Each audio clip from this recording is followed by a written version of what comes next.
in the Middle East, Africa and South Asia, CEO for QS rating system. May I please request our Chancellor Sir, Deepak Sir, Vice Chancellor Sir, Registrar Ma'am and Dean Sir to felicitate him on this auspicious day.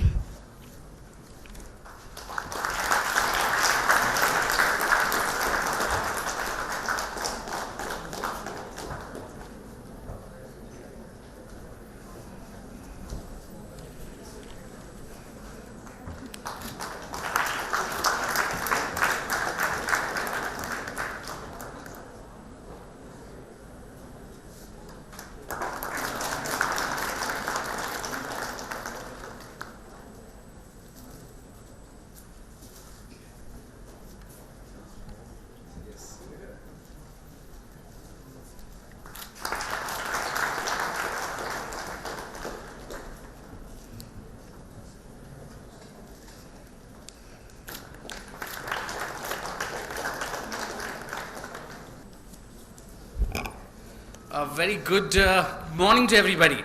I'm so honored to be with you, so especially to the dignitaries who are right here, but also the dignitaries right out in the audience, my friends, my young friends. I have to say, in the last 11 years, I have been with QS. And has everybody heard of QS before or no? Yeah? You know that you are ranked 13th in the world now for dentistry by the QS ranking. Congratulations. So QS has been ranking universities for the last 20 years as one of the prominent international ranking agencies based out of the United Kingdom. And I have been, out of those 20 years, I've been with QS for 11 years. I have visited several universities across the world, I would say, not just the region I'm looking after.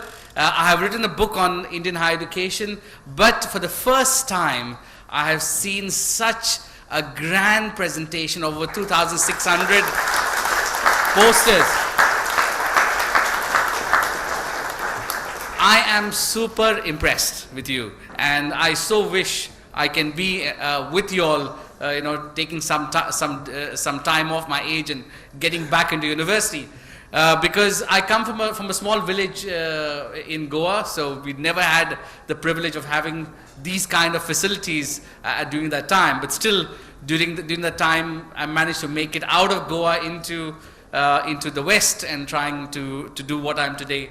So really, really proud that my young friends here have got the privilege of having Savitha Institute provide such world-class facilities which push undergraduate students to do this research. So really hats off to our founder here, Dr. Virayan, for putting together this institute for you, which is not just giving you the opportunity, but also is highly ranked in the world. I would like to talk about two things today, and I've seen a couple of projects this morning, really amazing presentation, and I'm sure for the last few days, many of the other students might have also presented. I would like to talk about two areas which I think are important for young people like you, because you are the future generation that is going to empower India. Not just Tamil Nadu and Chennai. You're going to be out there empowering the future of our country. So whatever you do today, whatever vision you have today to solve the problem what you found in your research is going to make sure India becomes a superpower. And we are trying to reach the $44 trillion economy. And that can happen when all these projects you have presented today become a reality. They actually have a real life application.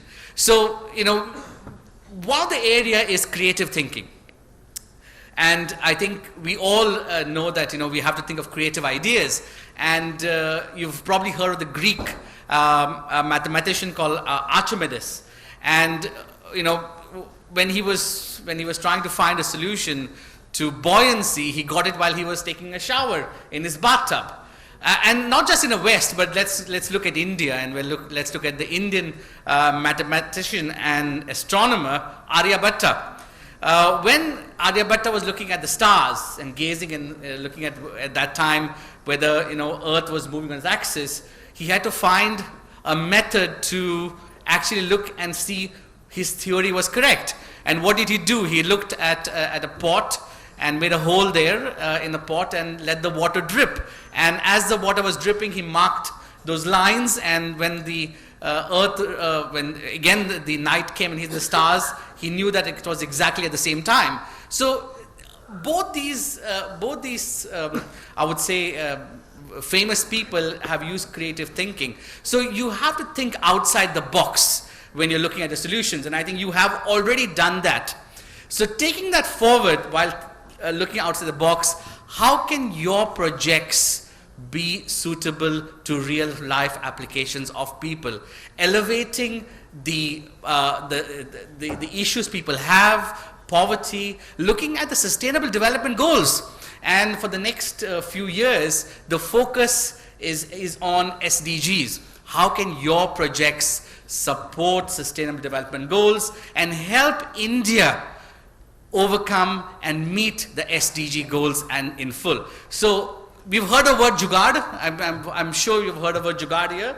So how can you look at those innovational hacks which you can use to take your projects out there and make it a reality? You might have heard of the Mitti Cooler. Has anybody heard of Mitti Cool? The refrigerator made out of terracotta clay. Yeah? It came out of a small project by a farmer, by a person in a village in Gujarat, and or probably the dabbawalas who are doing the color-coded tiffin delivery. So you all are even more empowered, and I think I'm so proud, and I've written this book, India's Knowledge Supremacy. I've looked at Takshashila, Nalanda, Vallabhi, and I think Savita will be added to the list in the future because you all are the young generation. You all are the young generation that is going to empower India. So keep that in mind, and whatever you do, look at how it is going to affect your community, your state, your country, because this country is in your hands. So with that, I would like to thank our dear friends, the founder, Dr. Virayan, Dr. Deepak, the Vice Chancellor, the Deans. I can't remember all the names.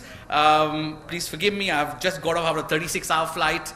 And the reason I wanted to make it here today after traveling so long is because I heard so much about the first edition from Dr. Lakshmi and Dr. Sindhu. So I said I should be here to witness it. So really I'm so honored, more than you might honor me today with whatever you've given. I'm so honored to be here to witness the making of a new India. So congratulations. Well done to everybody, and I look forward to much more. Thank you.